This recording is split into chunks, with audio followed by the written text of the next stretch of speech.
नमस्कार मित्रांनो, स्वागत आहे तुमचं आपल्या यूट्यूब चॅनलमध्ये. तर मित्रांनो, आज आपण ठरलं तर मग या मालिकेचा आजचा भाग पाहणार आहोत. आजचा भाग म्हणजे 31 मार्चचा भाग आपण या मालिकेचा पाहणार आहोत. तर आपण या मालिकेचा रिव्ह्यू पूर्णपणे देणार आहे, तर व्हिडिओ स्किप न करता पूर्ण बघा. तर आता घरातील सर्वजण बाहेर गुढी उभारण्यासाठी आलेले असतात. तेव्हा आता चला नवीन जोडप्याने चला बरं गुढी उभं राहायला, आमच्या खऱ्या सुनबाईचा हात लागू दे या गुढीला. आता असं पूर्ण आजी सगळ्यांसमोर म्हणत असतात. अर्जुनला समजतं पूर्ण आजीचा हेतू नक्की काय आहे, तो प्रियाला म्हणण्याचा असतो. म्हणूनच तो मुद्दाम आता पूर्ण आजींना म्हणतो, राईट पूर्ण आजी, राईट तुझं. कारण नेहमी म्हणतात ना की आमचं आताच लग्न झालंय म्हणून आम्ही आहोत. तर इकडे आता प्रिया आणि अश्विन मात्र नवीन जोडप्याप्रमाणे ते अगदी उभे राहतात पूर्ण आजीच्या समोर. तर आता नवीन जोडपं तेव्हा सर्वजण अर्जुनकडे आता पाहू लागतात. मग आता अर्जुन सायलीला म्हणतं, चला आपण पूजा करूयात. मग आता सायली लगेचच अर्जुनकडे जाते आणि म्हणते, अहो निदान आजची पूजा तरी अगदी शांततेत होऊ द्या ना प्लीज. आणि तसंही पूजा कोणाच्या हातून घडते याने काही फरक पडत नाही आहे, कारण मनात श्रद्धा असणं खूपच जास्त महत्त्वाचं असतं.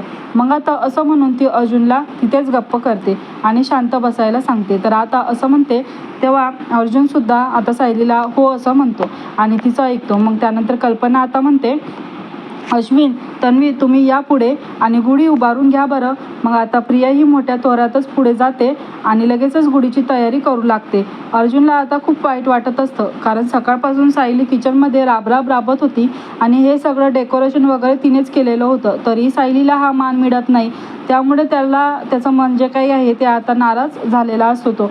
तर इकडे आता तिच्याकडे तो आता सारखा पाहू लागतो, परंतु सायलीच्या चेहऱ्यावर मात्र तसंच हसू असतं.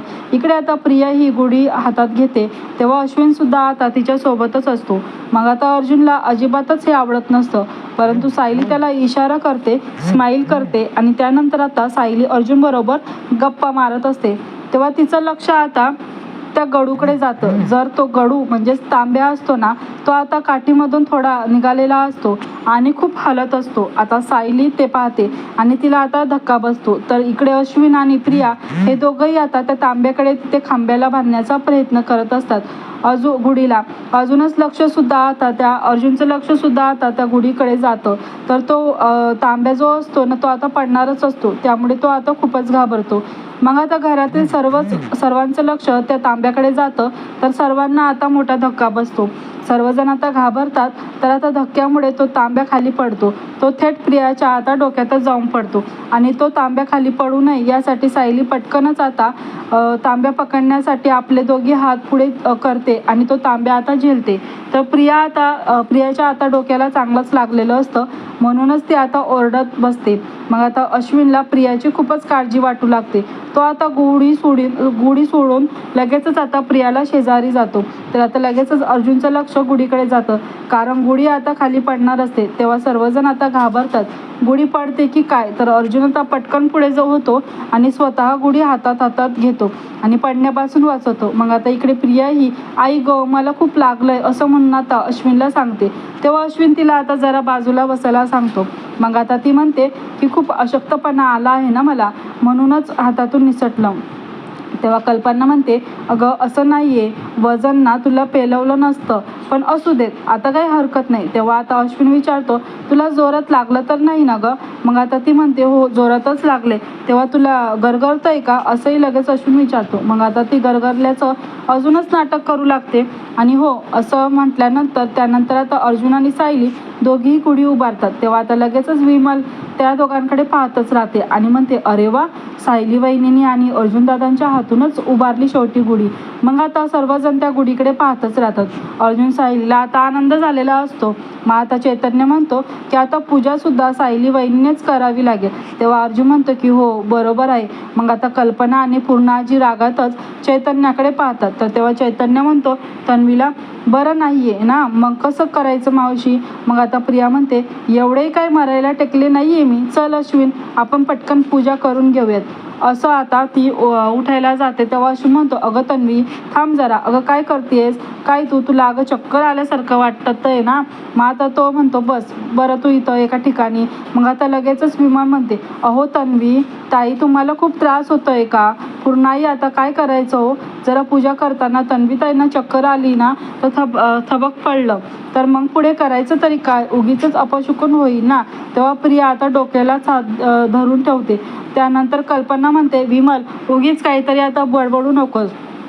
तेव्हा पूर्णाजी म्हणतात, अगं पण ती काही चुकीचं बोलत नाहीये ना, आपण हा धोका पत्करायला नको. आता मग कल्पनासुद्धा आता विचार करते. तेव्हा चैतन्य आता हसतच म्हणतो, हो ना, तन्वीच्या हातून अपशकुन होण्याची रिस्क तरी कोण घेईल.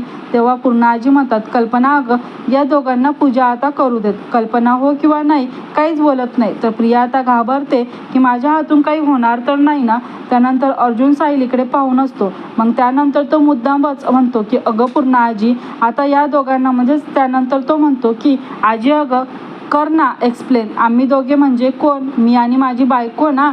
तेव्हा सर्वजण अर्जुनकडे पाहत राहतात. अर्जुन खूप गंमत करत असतो. तेव्हा कल्पना ही लगेच रागात म्हणते, अर्जुन तुला कळत नाही का रे आम्ही काय म्हणतोय ते. मग आता अर्जुन म्हणतो, हो मी आणि माझी बायको असंच म्हणायचं आहे ना तुम्हाला, म्हणून मी विचारलं. तेव्हा आता लगेचच प्रिया म्हणते, अश्विन चल ना आपण पूजा करून घेऊ, मला बरं वाटतंय. असं म्हणून ती आता उठायला जाते आणि पुन्हा तिला एकदा चक्कर येऊ लागते आणि ती तेच आता आपली खाली बसते. तेव्हा अश्विन म्हणतो, हे बघ पूजेपेक्षा तब्येत जास्त महत्त्वाची, त्यामुळे ना तू इथेच बसून राहा, करतील ते पूजा. मग आता सायली ही अर्जुनला म्हणते, चला पूर्णाजींना असा पूजेचा मुहूर्त टळून गेलेला आवडणार नाही, त्यामुळे आपण दोघं स्वतः पूजा करून घेऊया. तेव्हा अर्जुन सायली आता दोघेही गुढीजवळ जातात आणि गुढीची मनोभावे पूजा करतात. तर आता घरातील सर्वच जण सायलीकडे खूप रागात पाहतात. तर दुसरीकडे मैपत अजूनही डोक्याला हात लावून बसलेला असतो.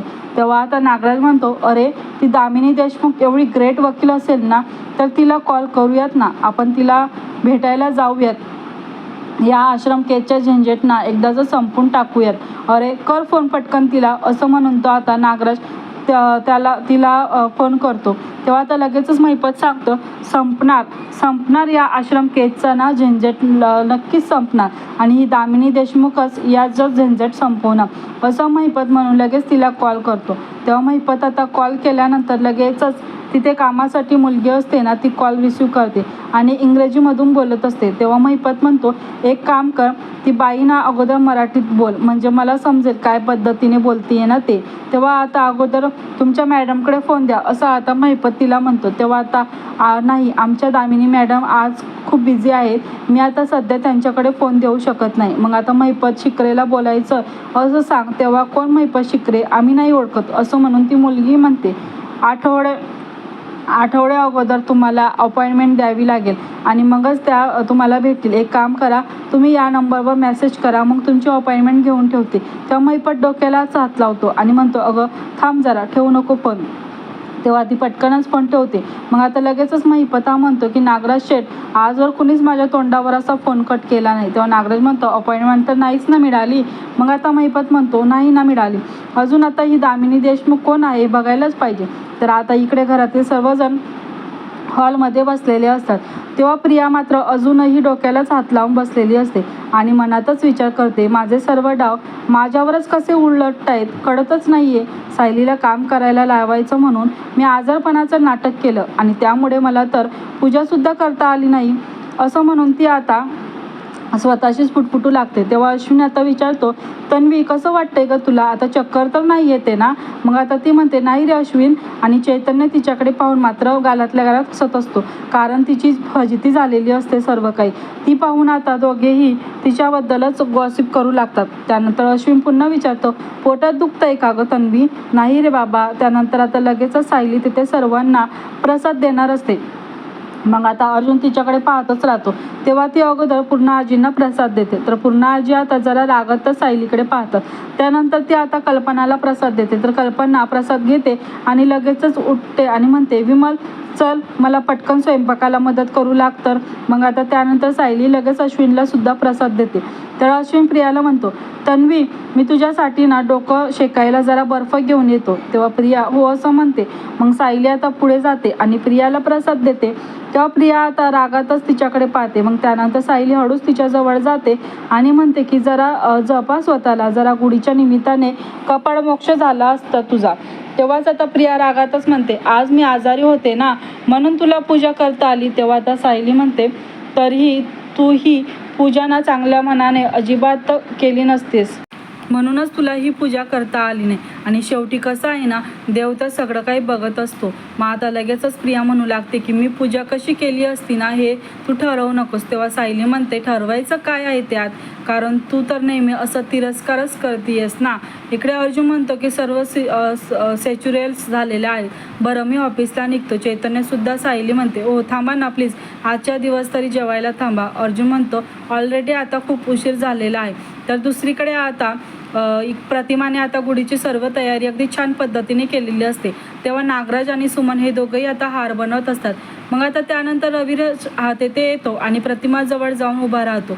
तो म्हणतो की गुढीसाठी नवीन कोरी साडी मागवली होती ना, हे बघ ही साडी आहे. तेव्हा प्रतिमा रविराजकडे पाहते आणि तिला आता खूपच आनंद झालेला असतो. तेव्हा आज किल्लेदारांची गुढी तर खूप उठून दिसणार आहे, हा असं आता नागराज हसत म्हणतो.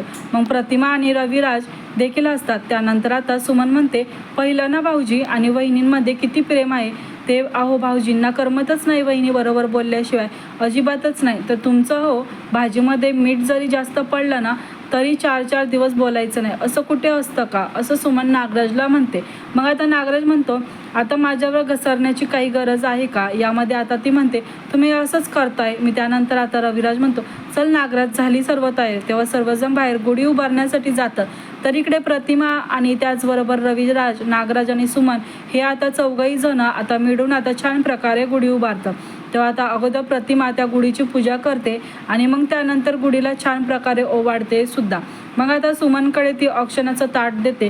तेव्हा सुमनसुद्धा अगदी आनंदाने ही गुढीची पूजा करते आणि गुढीला ओवाळून घेते. सर्वजण आता गुढीच्या पाया पडतात आणि खुश होतात. तर या आता सारखी पाणी पित असते आणि डोक्याला हात लावत असते दुसरीकडे. तेव्हा आता कल्पना तिला म्हणते, अजून पाणी पी, अजून पाणी पी, असं सारखं म्हणत असते. तेवढं आता सायली तेथे येते, किचनमधून धावतच येते आणि कल्पनाला सांगते, जेवणाची सर्व पाकिटं भरून झाली आहेत ना, हां मी पटकन रूममधून येते.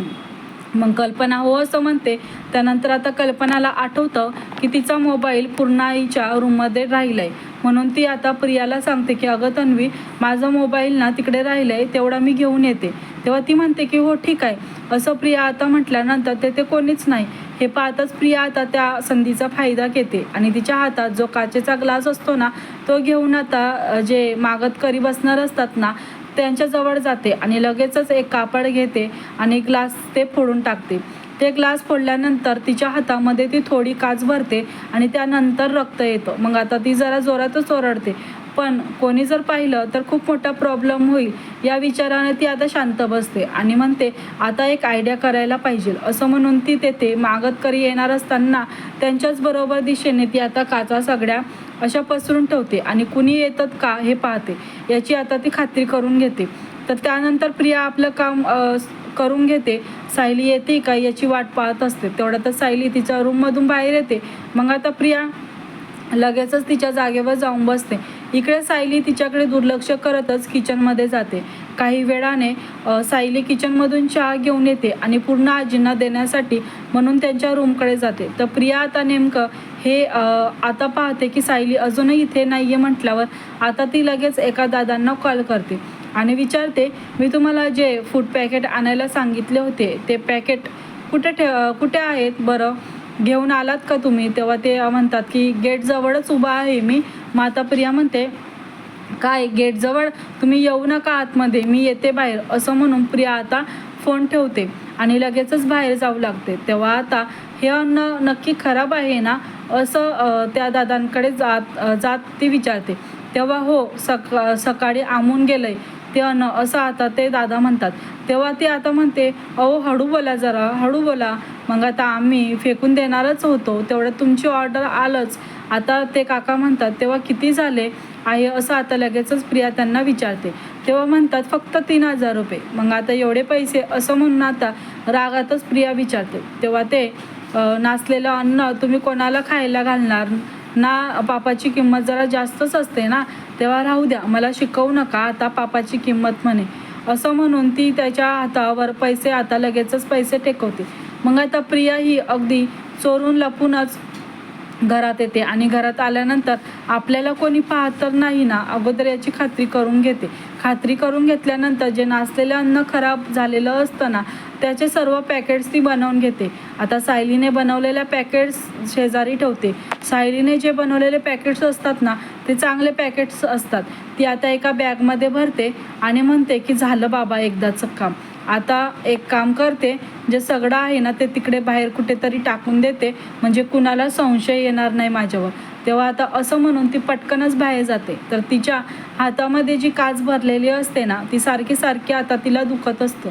त्यामुळे प्रिया आता स्वतःवरच वैतागते. तर इकडे मधुभाऊ हे पेपर वाचत बसलेले असतात. सायली आता त्यांच्यासाठी चहा घेऊन जाते आणि तुमच्यासाठी हा गरमागरम आल्याचा चहा मी घेऊन आली असं त्यांना आता ती म्हणते. तेव्हा मधुभाऊ विचारतात, बाळा इतक्यातच आणला तू चहा? अगं आता गोडाधोडाचं जेवण झालं होतं, कशाला आणायचं? मग आता सायली म्हणते, जड जेवण जेवल्यानंतर तुम्हाला नेहमी चहा लागतो हे मला चांगल्यापैकी माहिती आहे मधुभाऊ. आश्रमात सुद्धा तुम्हाला चहा लागायचाच ना? तेव्हा मधुभाऊ म्हणतात, हो ग, पण नुसतं बसून बसून ना कंटाळा येतोय. तेव्हा सायली म्हणते की तुम्ही माझ्या घरी आहात, लेकीच्या घरी आहात म्हटल्यानंतर तुम्हाला आरामच आराम आहे मधुभाऊ. आणि जर तुम्हाला उद्या कंटाळा येत असेल ना तर आपण उद्या बागकाम करूयात का? मला मदत कराल का तुम्ही? तेव्हा मधुभाऊ आता पटकन हो असं म्हणतात. मग ते दोघंही आता लगेचच गप्पा मारू लागतात. तर आता दुसरीकडे प्रिया ते चांगलं अन्न जे असतं ना ते आता लगेच फेकून देणार असते. आतमध्ये येते आता रूममध्ये आणि म्हणते, अरे बापरे, ब्लँकेट्स पाहायला हवं. म्हणून आता ती लगेचच सायलीने जे ब्लँकेट्स मागवलेली असतात ना ते सर्व आता एका कॅरी बॅगमध्ये हातात घेते आणि लगेचच तिने स्वतःने फाटलेली जे काही ब्लँकेट्स तिने मागवलेली असतात ना ती अर्जुनच्या स्टडी रूममध्ये नेऊन ठेवत असते. मग आता प्रिया ती चांगली ब्लँकेट्स घेऊन तेथे जाते आणि लगेचच त्या चांगले जे काही चांगले ब्लँकेट्स असतात ना त्या ठिकाणी ती फाटकी ब्लँकेट्स ठेवते आणि मग लगेचच ती कोणी पाहत तर नाही ना याच्याकडे सगळीकडे ती आता टुकूर टुकूर पाहत असते आणि विचार करते आणि चेक करत असते. बाहेर येते. बाहेर आल्यानंतर ती म्हणते, ब्लँकेट्सना चांगली कुठेतरी लपवायला हवी जेणेकरून कोणीही तिथपर्यंत जाऊ शकणार नाही. तर प्रिया आता लगेचच तिकडे स्टोर रूममध्ये जाते. तिथे गेल्यानंतर ती ब्लँकेट्स कुठे लपवावं हे आता प्रियाला कळत नसतं. ती सारखंच आता इकडे तिकडे पाहत असते. कुठे लपवू याचा विचार करते. मग त्यानंतर आता तिथे ते कपाटामध्ये सर्व ब्लँकेट्स ठेवते. ते ब्लँकेट्स तिथे ठेवल्यानंतर आता प्रिया ते कपाटाचं दारच बंद करते आणि कुणाला काही कळू नये यासाठी तिथे एका बॉक्समध्ये ठेवते आणि त्या बॉक्सवर कपाटासमोरच काही सामान ठेवते जेणेकरून ते कपाट कोणी उघडू नये यासाठी. त्यानंतर काही वेळाने आता सर्व जे काही मागणारे येणार असतात ना तेव्हा आता लगेचच घरातील सर्वजण हॉलमध्ये एकत्र येतात. तेव्हा प्रियासुद्धा तेथे आलेली असते. मग आता सायली म्हणते, आमच्या पूर्णाईचे तुम्ही सर्वजण खास आहात या असं म्हणून ती त्यांना यायला सांगते. मग आता ते सर्वजण पूर्ण आजीसमोर हात जोडतात आणि तेथे येत असतात. तर प्रियाला आता असं वाटत असतं की कधी एकदा या काचेवर पाय देतील आणि त्यांच्या पायामध्ये काच घुसेल जेणेकरून सायलीला बोलणे बसतील. मग आता प्रिया असा विचार करत असतानाच म्हणते की सगळे काही सायलीला मदत करायला आले आहेत की काय माहिती नाही, एकाचाही पाय त्या काचेवर पडत नाहीये हा प्रश्न तिच्या मनामध्ये येतो. मग आता लगेचच पूर्ण आजी सर्व जे मागणारे असतात ना त्यांना म्हणतात, सणाच्या दिवशी ना तुमच्याकडून आमच्या कुटुंबाला ना चांगला आशीर्वाद मिळावा ना म्हणून तुम्हा सर्वांना आम्ही इथे बोलवून घेतलेले आहे. मग आता लगेचच कल्पना म्हणते, तुमच्या करताना खाण्याची पॅकेटसुद्धा आम्ही बनवून ठेवलेली आहेत, तयार करून ठेवलेले आहेत, पोटभर जेवण करूनच जा. मग आता लगेचच प्रिया ही म्हणते की विमलताई, अहो सायलीने एवढे सर्वांसाठी फ्रूट्स पॅकेट बनवून ठेवले आहेत, तयार केले आहेत, ते तुम्ही जरा घेऊन येता का? अहो नाही, मी चालणार होते पण थोडी हालचाल केली ना तर लगेचच पोटात दुखते. मग आता लगेचच आणताय का असं पुन्हा ती विमल विचारते. तेव्हा आता लगेचच विमल म्हणते, अहो पण आता सायली म्हणते, ऐका ना विमलताई, अहो तुम्ही एक काम करा ना, तुम्ही ब्लँकेट्स घेऊन या, मी जेवणाची पॅकेट आणते. त्यानंतर आता लगेचच त्या दोघीही तेथून जातात. तेव्हा आता अश्विन विचारतो, तन्वी अगं तू मगाशी म्हणाली होतीस ना की मला बरं वाटतंय पण आता लगेचच पोटात दुखायला लागलंय का? तुझ्या, चल बरं इकडे ये. मग आता अश्विन, अरे किती काळजी करतो माझी, ठीक आहे मी माझ्या आईसोबत ना इथे उभी राहते, असं म्हणून ती कल्पनाकडे जाते. त्यानंतर आता पूर्ण आजी म्हणतात, आणलंच का गं विमल. मग आता विमल लगेचच ब्लँकेट्स घेऊन येते. तर सायली आता ते जेवणाचे डबे घेऊन येते. तेव्हा आता लगेचच पूर्ण आजी म्हणतात, चला यापुढे सर्वांनी आणि थंडी वाऱ्यापासून तुमचं संरक्षण व्हावं यासाठी आमच्याकडून तुमच्यासाठी ही सुभेदाराकडून छोटीशी भेट, असं म्हणून त्या प्रत्येक मागणाऱ्यांना आता भेटवस्तू देऊ लागतात. तेव्हा मात्र घरातील सर्वजण आता खरंच खूप खुश असतात, कारण पूर्ण आजी हे सगळं काही अगदी प्रेमाने आणि आनंदाने आणि मनाने बोलत असतात. सर्वांना ब्लँकेट्स देऊन झाल्यानंतर सायली म्हणते, बसा ना तुम्ही, जेवण करून घ्या, आता बसा बसा असं म्हणत असते. सर्वजण आता तेथे बसतात. तेव्हा सर्वजण बसल्यानंतर आता लगेचच सायली सर्वांना एक एक करून जेवणाची पॅकेट्स देत असते आणि म्हणते, भरपूर जेवण करा आणि काही लागलं ना तर मागून घ्या. तेव्हा आता सर्वजण हो असं म्हणतात. मग आता सायली सर्वजण ते मागणाऱ्यांचं कौतुक करू लागतात की एवढ्या मोठ्या घरची सून आहे तरीही अजिबात तुम्ही असं मोठेपण दाखवत नाही आहेत, किती साधेपणा आहे तुमच्यामध्ये, देव ना तुमचं भलं करो. खरंच असं सायलींना ते आता आशीर्वाद देतात, कारण सायली आता प्रत्येकाच्या पाया पडत असते. मग आता सायलीला असा आशीर्वाद दिल्यानंतर पूर्ण आजीची कल्पना सर्वजण एकमेकांकडे पाहू लागतात. मग त्यानंतर आता सायली सर्वांच्या पाया पडत असते. ते पाहून प्रियाला आता राग येतो आणि म्हणते, बरं झालं दुखण्याचं तरी नाटक केलं, नाहीतर या लोकांच्या मला पाया पडावं लागलं असतं. कसे आहेत ना हे लोक, खूप घाणेरडे आहेत, असं म्हणून आता प्रिया त्यांचा तिरस्कार करू लागते. तर आता सर्वजण जेवणाचे पॅकेट्स हे ओपन करताना, परंतु आता त्यांच्या सगळीकडे असा नाचल्यासारखा वास येत असतो. तेव्हा आता सर्वजण एकमेकांकडे पाहू लागतात आणि नाकाला हात लावतात, कारण पूर्णपणे नाचलेलं अन्न असतं. तेव्हा आता सर्वजण एकमेकांकडे पाहू लागल्याने त्यांची गडबड होते आणि अचानक आता सर्वजण सायलीकडे पाहतात. तेव्हा सायलीला आता एकदमच कसं तरी होतं. सर्वजण आपसपात आता कुजबुजू लागतात. ते पाहून आता लगेचच सायली आणि विमल एकमेकांकडे पाहत असतात. त्यानंतर ते मागणारे आलेले असतात ना, ते म्हणतात, जेवणाचा तर वास येतोय आता. मग आता प्रिया ही सायलीकडे पाहतच राहते. तेव्हा लगेचच एक मुलगी म्हणते की जेवण ना पूर्णपणे खराब झालेलं आहे, सुभेदारांच्या घरात हे असं खायला देतात का, असं म्हणून ती मुलगीसुद्धा आता विचारते. तेव्हा पूर्ण आजी आणि कल्पना दोघेही आता खूपच घाबरतात. मग आता सर्व मागणारे म्हणतात की हे काय आहे, हे काय आहे, सरळ सरळ असं खराब अन्न देताय का तुम्ही आम्हाला.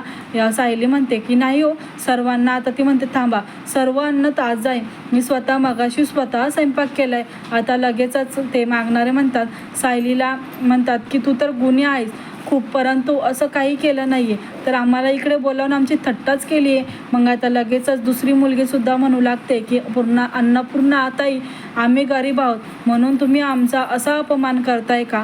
तर आता कल्पना आणि पूर्ण आजी या दोघेही खूप घाबरतात आणि एकमेकींकडे पाहू लागतात, कारण हे असं कसं झालं त्यांनाही आता विश्वास बसत नाही, कारण त्यांनाही माहिती असतं की सायलीने मगाशी सर्व काही बनवलेलं जेवण आहे ना ते लगेचच खराब कसं होईल.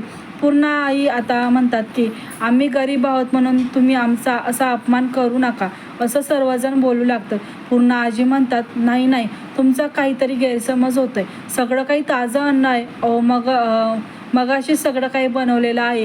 प्रिया म्हणते, पूर्ण आजी पण ते खोटं का बोलतील आणि किती वास येतोय तुम्ही बघताय ना. मग आता लगेचच प्रिया विचारते, काय गं सायली, असं का केलंस तू. अगं नाही म्हणजे तुला यांना चांगलं अन्न खायला घालायचं नव्हतं का, तसं सांगायचं ना. मग अगं कितीही पोट दुखत असलं ना तरी मी स्वयंपाक केला असता, असं म्हणून ती आता सर्वांसमोर सायलीचा आता खूप बोलत असते आणि तिचा अपमान करते. मग त्यानंतर आता लगेचच कल्पना म्हणते, हिला सुभेदारांचं नाक तरी कसं कापता आलं असतं. तेव्हा सायली म्हणते, नाही हो ताई, नाही हो, असं काहीच केलेलं नाही आई, कापलं मी असं होऊ देईन का. अश्विनसुद्धा आता तडातडा सायलीला बोलू लागतो, जो घोड घालायचा होता तो ऑलरेडी तू आता घोड घातलेलाच आहे. आणि लगेचच विमल म्हणते, नाही हो दादा, तुमचा काहीतरी गैरसमज होते, अन्न भरवताना ना आम्ही ते चांगलंच अन्न होतं. तेव्हा पूर्ण आजी लगेचच विमलला गप्प राहा असं आता म्हणत असते. तेव्हा पूर्ण आजी लगेचच विमलला गप्प करते. तर आता इकडे प्रियाची आता सायली चांगलीच जिरवणार असते, कारण आता प्रियाने जे काही काच तिच्या हाताला लागलेलं असतं ना, त्याची जखम आता प्रियाच्या हाताला लागलेली असते आणि ते सायली मात्र आता ओळखून घेणार असते. तर आता इकडे ते मागणारे म्हणतात की असं खराब अन्न खाण्यापेक्षा उपाशी राहिलेलं बरं, चला आता आपण आता इकडनं निघून जाऊया. आता सर्वजण जायच्या मार्गावर असतात तेव्हा सायली आता त्यांना म्हणते की थांबा थांबा, इथून कोणीही उठू नका, तुम्हाला मी विनंती करते, हात जोडते तुमच्यासमोर, इथून कोणीही असे उपाशी सुभेदारांच्या घरून जाणार नाही. अगदी मला थोडा वेळ द्या, मी पटकनच काहीतरी करते. मग आता पूर्ण आजी विचारतात, आयत्या वेळी असं काय करणार आहेस ग तू? मग आता सायली म्हणते, पूर्ण आजी खरंच हो, मी पटकन काहीतरी करते, तुम्ही नका काळजी करू. तेव्हा प्रिया विचारते, काय ग, ऐनवेळी ठरलेला मेनू तर तू नाही करू शकणार ना, आता कुठून करणार आहे तू अडूवेळ? तर मित्रांनो, आपल्याला आता उद्याच्या भागात पाहायला भेटणार आहे की प्रियाला आता सगळ्यांसमोर सायली चांगलंच तोंडावरती पाडणार आहे, कारण तिने जो काही काचेचा जो तिने आयडिया लावलेली असते ना की या मागतकरांच्या पायाला काच लागला पाहिजे आणि सायलीचा अपमान झाला पाहिजे. खरं तर आता सायलीच प्रियाची चांगलीच जिरवणार आहे, कारण सायलीने ते केलेलंच नसतं आणि ती आता सर्वांसमोर आता पटवून देणार असते की यातलं मी काही केलेलं नाही आहे, हे सगळं प्रियाने केलेलं आहे आणि ते मागत करत सुद्धा उपाशी या घरातून गेलेला आहे. त्यामुळे आता प्रियाच्या हाताला लागलेला आहे, तर ते आता सगळ्यांसमोर ते आता दाखवणार आहे आणि ज्यांचा सायलीचा अपमान झालेला असतो तर अर्जुन आता त्या अपमानाच्या बद्दल आता त्यांना चांगले जेवण आणि ब्लँकेटसुद्धा देतो आणि ते चांगला आशीर्वादसुद्धा देतात. तर इकडे सायली आता तिला म्हणत असते की चोराच्या उलट्या बोंबा, बघितलंच ना, आता सायली सगळ्यांना पटवून देतं. तेव्हा सुभेदारांना खरं पटतं हे सगळं काही तन्वीनेच केलेलं आहे. तर मित्रांनो, भेटूया उद्याच्या भागात.